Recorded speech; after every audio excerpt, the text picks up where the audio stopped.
Pas seulement parce que je suis dans la présence de Dieu, parce que je sais que c'est la première chose. Amen. Lorsqu'on est dans la présence de Dieu, et nous avons cette joie. Mais une autre chose, je suis content parce que je vois je vois les jeunes dans l'église. Amen. Amen. Ce qui me donne encore le pouvoir, ce qui me motive encore que je puisse parler de la part de Dieu. Lorsque je vois les jeunes, je commence à me poser la question, est-ce que ce que moi je vais dire sera de la part de Dieu? Est-ce que je serai inspiré de Dieu? Ou soit je voudrais exprimer ce qui vient au-dedans de moi, afin de vouloir satisfaire les désirs de ce corps. Mais j'ai compris une chose, que lorsqu'il y a la présence des jeunes, il y a la force. Alors, la Bible est en train de dire, là où 2 ou 3 se réunissent en nom, et moi je suis au milieu d'eux. Je remercie encore les pasteurs pour la confiance qu'ils me donnent encore. Je remercie tous les collèges des anciens pour cette confiance qu'ils m'accordent encore. Parce que la chair est chère. La chair, l'altar, la chair, Amen. Amen. Sans plus tarder, j'aimerais d'abord que tu salues celui qui est à tes côtés.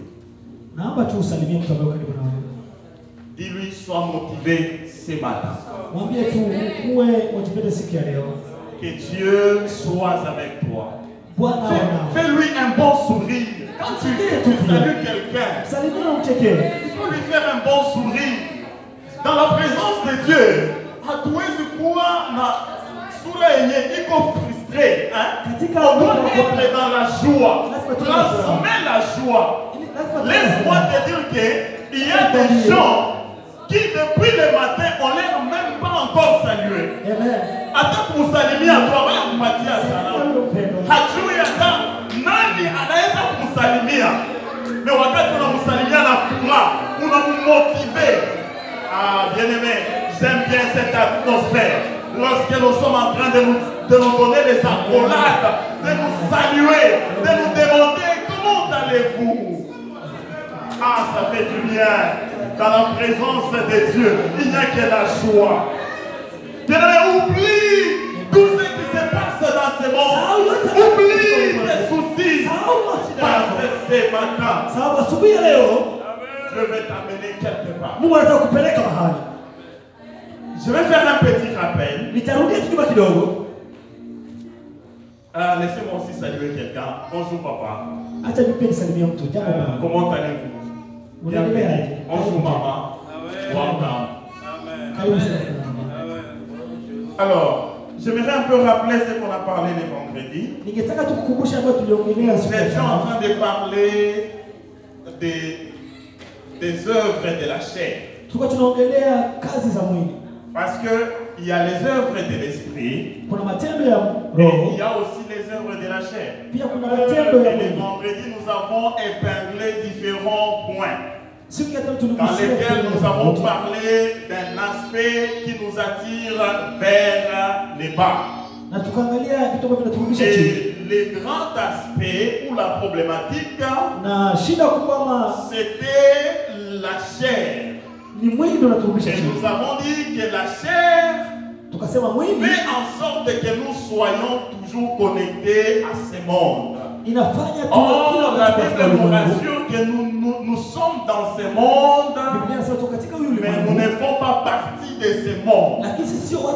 Donc, nous sommes passagers. Comme tu te vois là, tu es la démonstration de l'esprit et non la démonstration de la chair.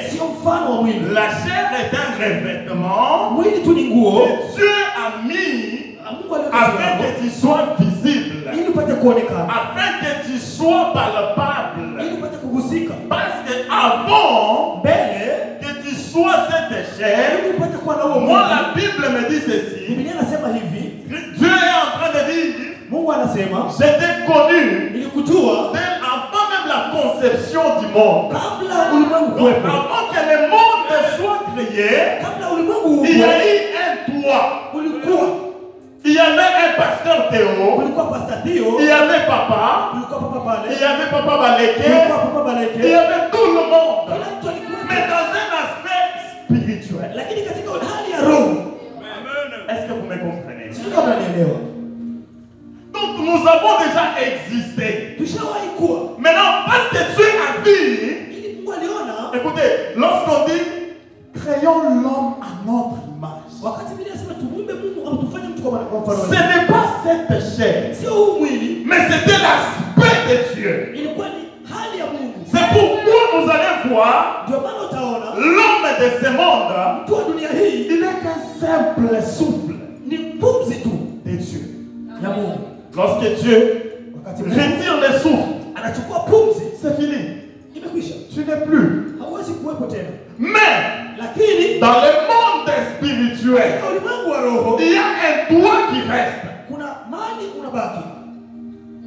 Un toit. Oui. Amen. Amen. Sans plus tarder, j'étais en train juste de faire un petit rappel. Nous allons continuer avec notre thème qui est les œuvres de la chair. Et lorsque nous lisons dans Galates chapitre 5 versets 17 à 21 qu'on avait lu le vendredi, on nous a parlé des différents aspects des œuvres de la chair. Mais aujourd'hui j'aimerais parler d'un aspect qui n'est pas cité, qui n'est pas cité dans la Bible, parmi les œuvres de la chair.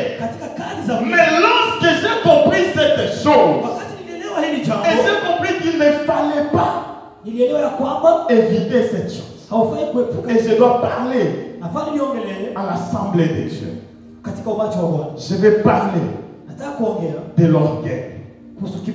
Amen. Dis à celui qui est à tes côtés, qu'est-ce que c'est l'orgueil? Pose-lui la question. Pose-lui la question. C'est quoi l'orgueil?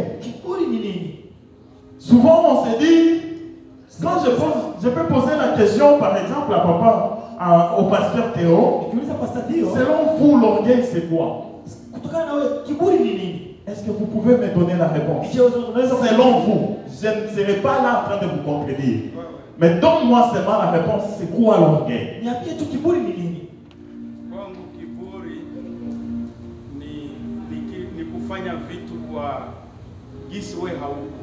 C'est faire quelque chose à ce que tu es. Ok. Pour lui, l'orgueil c'est paraître qu'être. Alors, vous allez comprendre qu'aujourd'hui nous allons parler des différents aspects de l'orgueil. Nous allons d'abord lire. Nous sommes dans le livre d'Ézéchiel, chapitre 28. Nous sommes dans le livre d'Ézéchiel. Nous allons se tenir debout afin de lire notre première lecture. Si vous trouvez, vous pouvez. 28 versets. Chapitre 28, versets 12, 13, 14 et 15. Ezekiel 28, 12, 14 hadi 15. Disons dans Ézéchiel, chapitre 28, verset 12 à 14. Amen. Jusqu'à 15. Verset 12 à 15. Oui. La Bible dit, Fils de l'homme, prononce une complainte sur les rois de Tyr. Tu lui diras, ainsi parle le Seigneur, l'Éternel. Si Tu mettais les sceaux à la perfection. Tu mettais les sceaux à la perfection. Tu étais plein de sagesse. Tu étais plein de sagesse. Parfait en beauté. En beauté, oui. Tu étais en Éden, les jardins de Dieu. Tu étais couvert de toute espèce de pierres toute espèce. Des sardoines, des topazes, des diamants, des chrysolites, d'onyx, des jaspes, des saphirs, des scaraboucles, des émeraudes et d'or, des tambourins et des flûtes, et des flûtes étaient à ton service, préparés pour les jours où tu fus créé. Tu étais un chérubin protecteur, aux ailes déployées. Je t'avais placé et tu étais sur la sainte montagne de Dieu. Tu marchais au milieu des pierres indécelantes. Tu as été intègre dans tes voies depuis le jour où tu fus créé jusqu'à celui où l'unité a été trouvée chez toi. Amen. Est-ce qu'on peut acclamer pour la parole de Dieu? On peut s'asseoir. Aujourd'hui, j'aimerais te parler de quelqu'un qui sera notre exemple illustré. Je ne serai pas en train de m'étaler si long, mais je serai en train de parler de lui afin de t'amener à comprendre là où Dieu veut nous amener. La Bible est en train de parler ici. La Bible parle du diable. Amen. Mais cette fois-ci, je ne parle pas du diable Satan, mais je parle de l'ange qu'on a créé, Lucifer. Écoutez bien là où je t'amène. Lucifer était un ange que Dieu avait créé. Et cet ange était celui qui a mené la louange et l'adoration à Dieu. C'était le seul ange qui pouvait collectionner tout ce qu'il y avait de Dieu, tout ce qu'il y avait d'adoration, afin d'amener chez Dieu. Lorsque vous lisez, vous allez voir qu'il était le premier chantre. Parce que lorsqu'on est en train de déterminer, on parle de luxe, on parle de tambourins, on parle des instruments de musique. Donc si Lucifer pouvait commencer à adorer Dieu, Dieu pouvait même bouger. Parce qu'il a été créé pour ça. Mais écoutez, Lucifer, dans sa manière d'être, il a compris une chose. Que si seulement j'ai détourné la louange et l'adoration, et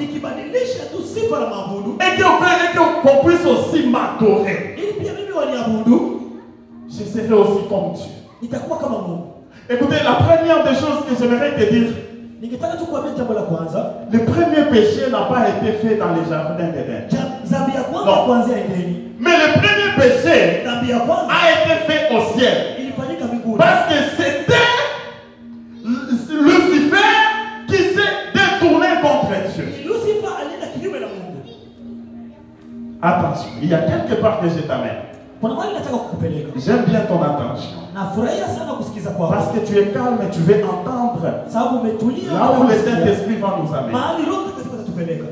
Nous allons lire dans Luc chapitre 10 verset 18. Nous sommes dans Luc chapitre 10 verset 18. Disons dans Luc chapitre 10 verset 18. La Bible dit, Jésus leur dit, je voyais Satan tomber du ciel comme un éclair. Wow. Amen. Ici, c'est l'histoire. Jésus, il envoya ses disciples. Il leur a dit ceci. Allez. Allez délivrer les gens. Et quand ils sont partis, ils sont arrivés, ils ont beaucoup fait des miracles. Des miracles impossibles. Et eux-mêmes, ils s'étonnaient même. Alors ils étaient contents. Ils étaient fiers. Remplis de la fierté. Parce qu'ils ont fait des miracles. Mais lorsqu'ils sont rentrés vers Jésus, ils ont dit à Jésus, là où nous sommes partis, non, nous avons ressuscité les morts, les malades sont guéris, les paralytiques ont parlé des miracles. Et Jésus, il les regardé.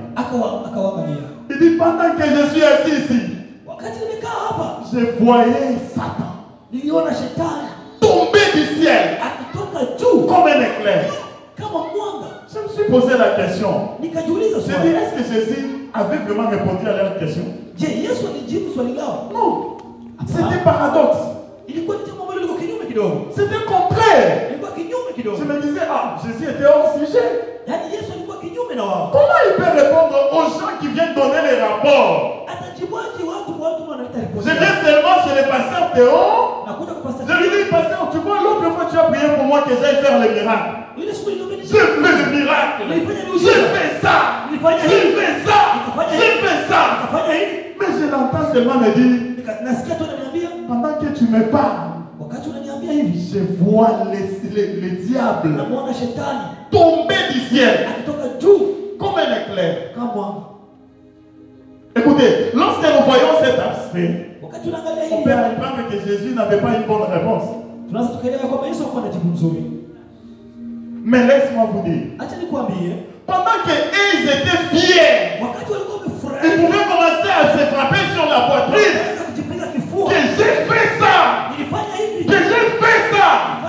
Mais Jésus avait vu un homme qui avait toutes les bonnes choses, qui avait le pouvoir, qui était au ciel, qui aussi se sentait de la même manière que ses disciples.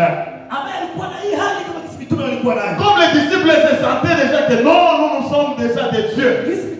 Nous avons déjà fait de grandes choses.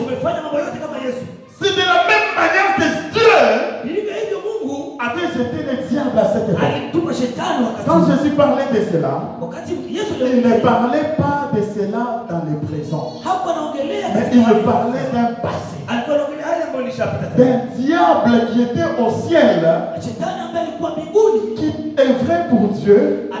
À un certain moment, il commençait à se sentir qu'il n'était pas bon d'adorer Dieu, mais qu'il était bon de s'adorer lui-même. Écoutez, lorsque tu arrêtes d'adorer Dieu, directement tu dois vouloir qu'on puisse t'adorer. Il n'y a que deux choses. C'est pourquoi vous allez voir, Jésus voulait parler dans ses paraboles en disant, ne vous mettez pas comme si vous voulez, vous avez de l'orgueil. Parce que vous êtes en mesure de faire ça. Parce que vous êtes en mesure de faire ça. Alors vous ne mettez plus la place de Dieu.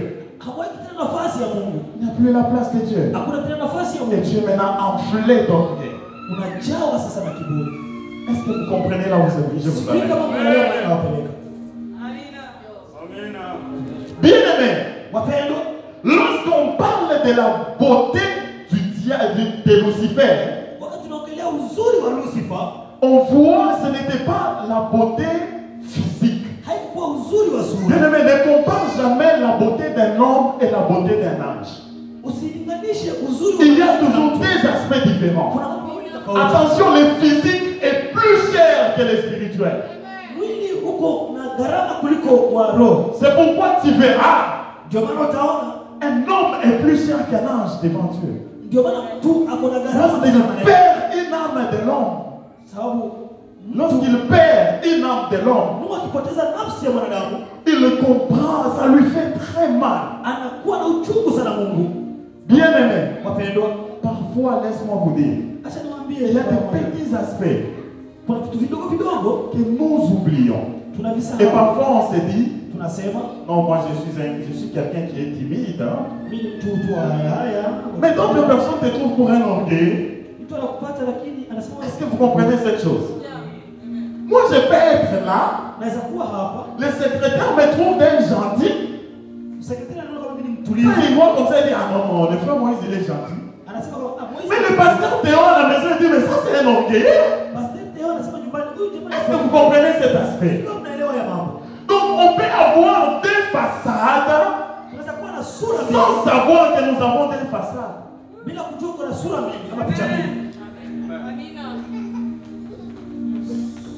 Bien aimé, l'effet seulement de ne pas dire à Dieu merci, c'est un orgueil. Il y a des gens qui ne savent même pas dire un seul mot le matin. Quand tu ouvres tes yeux, qu'est-ce que tu dis à Dieu? Pour ça, tu commences déjà par prendre ton téléphone et commencer à regarder les programmes. Est-ce que j'ai un chiffre? Est-ce que je vois? Je ne sais pas. Laisse-moi te dire, même quand tu dis, je vais vraiment te toucher à quelque chose. Quand tu te réveilles le matin, ou soit tu parles avec quelqu'un au téléphone, tu dis à cette personne, demain on va se voir, tu sais que c'est un péché, c'est l'orgueil. Pourquoi? Parce que tu n'associes pas Dieu ensemble. Tu dois dire normalement, par la grâce de Dieu, nous allons se voir demain. Parce que celui qui détient le souffle de vie, ce n'est que Dieu. Qui te rassure que c'est l'oxygène qui te fait vivre? Qui?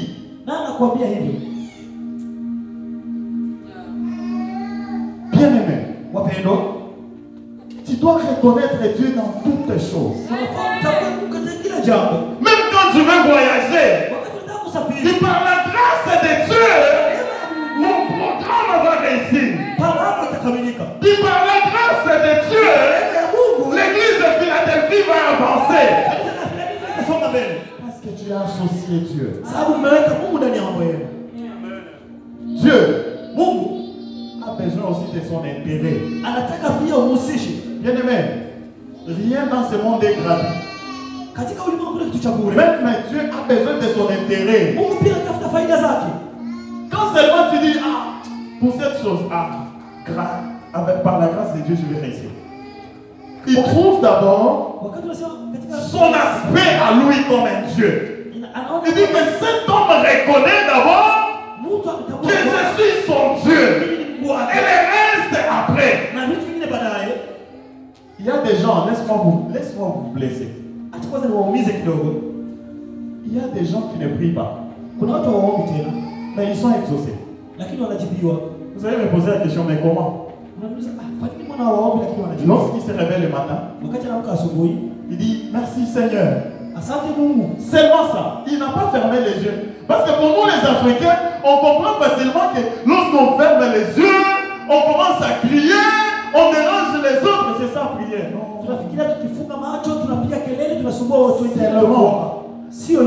Seulement, ça dépend de la capacité de problème que tu as. Il y a quelqu'un aussi, lui il n'a pas besoin de prier. Il a seulement besoin de mettre sa foi. Il y a un Dieu ici à Philadelphie. Il va exaucer la prière. Il y a une autre personne. Lorsqu'il est là, comprend l'amertume de ses problèmes. Il crie. Il dit à Dieu, oh Dieu, j'ai besoin de toi. J'ai besoin que tu fasses quelque chose. Ce sont différents aspects. Mais ça dépend du degré des problèmes. Mais le fait de dire que pour toi Dieu n'existe pas, laisse-moi te dire, lorsque tu dis n'existe pas, il est obligé aussi de prendre ses histoires. Il commence à prendre sa bénédiction, il part. Il se rappelle encore, oh, je laisse le souffle de vie, c'est à moi aussi. Je viens prendre. Bon, reste maintenant vivre. Reste maintenant vivre. Vous savez, il y a un aspect souvent, on ne sait pas comment parler de cela. Lorsqu'on est devant les gens, on commence à se dire, moi, je peux faire ça. Ça. D'ailleurs, c'est moi qui ai fait ça. D'ailleurs, moi, je suis licencié en ça. Je suis professeur en ça. Je connais telle chose. Dieu aussi regarde et dit, mais cet homme, est-ce qu'il comprend que c'est moi qui détiens le souffle de vie? Pourquoi il s'enorgueillit? Quelqu'un qui vient devant toi. Moi, je connais les gens quand il est devant son miroir. Il dit, ah, je suis géant. Je suis beau. Je suis belle. Mais il oublie seulement de dire une chose. Lorsque seulement tu dis, Dieu m'a bien créé. Et Dieu dit, gloire. Cela m'appartient. Cela m'appartient. Mais si seulement tu ne reconnais pas la grâce, tu ne reconnais pas la gloire de Dieu. Écoutez, Dieu n'a pas besoin que tu puisses commencer à, je ne sais pas, à faire quoi pour qu'il puisse te comprendre. Il y a deux langages seulement que Dieu comprend. La louange et l'adoration. Il y a les deux seules choses. Lorsque tu arrives à cette dimension, tu l'adores directement ou indirectement. Il y a des gens, je me rappelle, Papa Malek a dit, il y a des gens qui n'arrivent même pas à parler de Jésus à leur travail. Ils ont peur. Moi, je connais quelqu'un avec qui nous sommes allés prêcher. J'étais encore trop petit. Nous sommes allés prêcher. C'était parce que moi, je vivais au village. Et on devait encore aller au fin fond du village.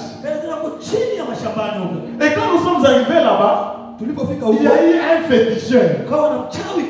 Et ce féticheur-là, tout le monde avait peur de cet homme. Je n'avais si c'est 15 ans ou 16 ans. Mais lorsque le monsieur a vu le féticheur, la première des choses c'était de plier sa Bible et de mettre ça dans son sac.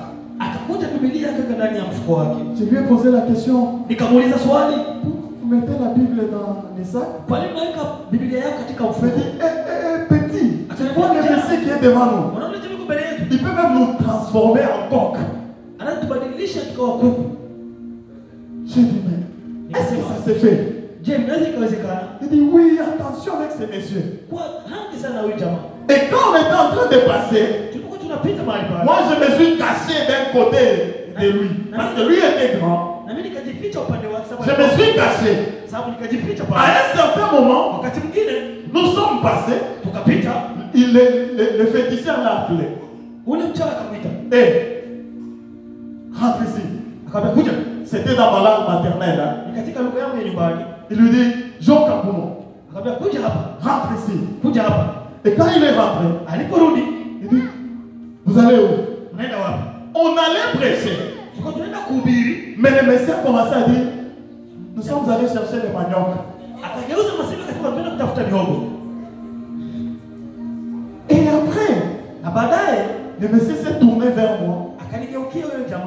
Il m'a dit, il dit à ces vieux-là, mais pourquoi tu marches avec un petit, avec un gros esprit, avec un géant comme ça?